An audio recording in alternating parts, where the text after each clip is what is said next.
میں نقابت کے فرائض انجام دیتے ہیں، ٹی وی پہ ہوسٹنگ، دونوں کاموں میں کیا فرق دیکھتے ہیں؟ بہت زمین آسمان کا فرق ہے، زمین آسمان کا۔ کیمرے کو دیکھ کے بولنا اور عوام کو دیکھ کے بولنا، کوئی اللہ کا شکر ہے کوئی ایسی مجھے ہچکچاہٹ تو کبھی نہیں ہوئی۔ میں نے بڑے بڑے لوگوں کے سامنے انہیں سبق سنانے کی سعادت حاصل کی ہے، لیکن اللہ کا شکر ہے کبھی یہ پرابلم تو نہیں ہوا۔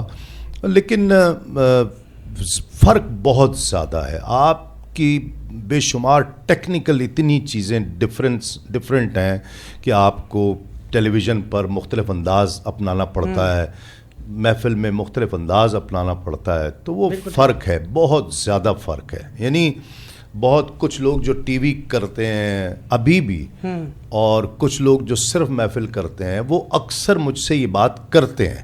عامر لیاقت مجھ سے کہا کرتا تھا کہ یار یہ آپ کیسے کرتے ہو، آپ محفل میں جاتے ہو تو ایک بالکل مختلف تسلیم صابری نظر آتا ہے، اور ٹی وی پہ آتے ہو تو بالکل مختلف۔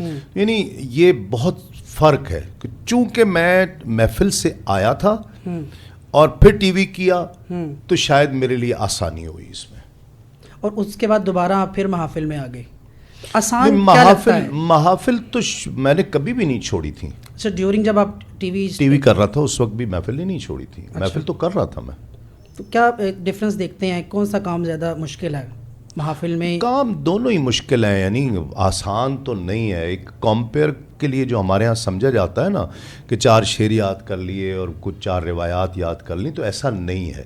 آپ کو مسلسل مطالعہ کرنا پڑتا ہے، اور وہ آپ کے پروگرامز میں جب اینکر بات کرتا ہے تو پتہ لگ جاتا ہے کہ کتنا پڑھا لکھا ہے، یعنی آپ کو پڑھنا پڑتا ہے۔ آپ اتنی دیر سے اس فیلڈ کے اندر موجود ہیں، آج کل کے نقبا کو دیکھ کر کیا کہتے ہیں آپ کہ کیونکہ کوئی بھی اٹھ کر 2 نعتیں یاد کرے، اسے نثر کی صورت میں پڑھ دے آ کے محفل میں، اچھے لوگ بھی ہیں، نقیب کہلاتا ہے اپنے آپ کو۔ اچھے لوگ بھی ہیں جو اچھے، میں سمجھتا ہوں نعت خواں ہو یا نقیب ہو یا خطیب ہو، ہر پھول کی اپنی خوشبو ہوتی ہے۔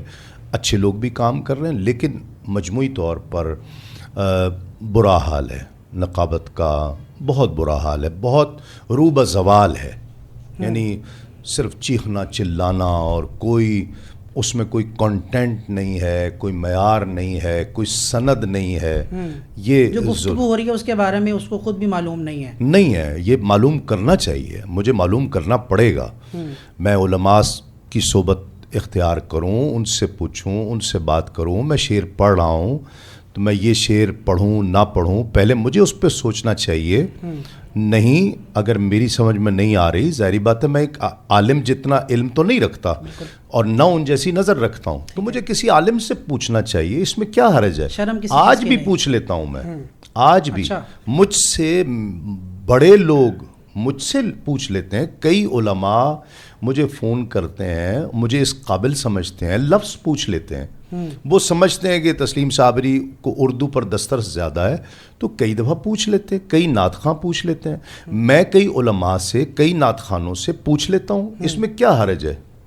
تو یہ سلسلہ رہنا چاہیے، یہ کوئی بری، یہ اچھی بات ہے۔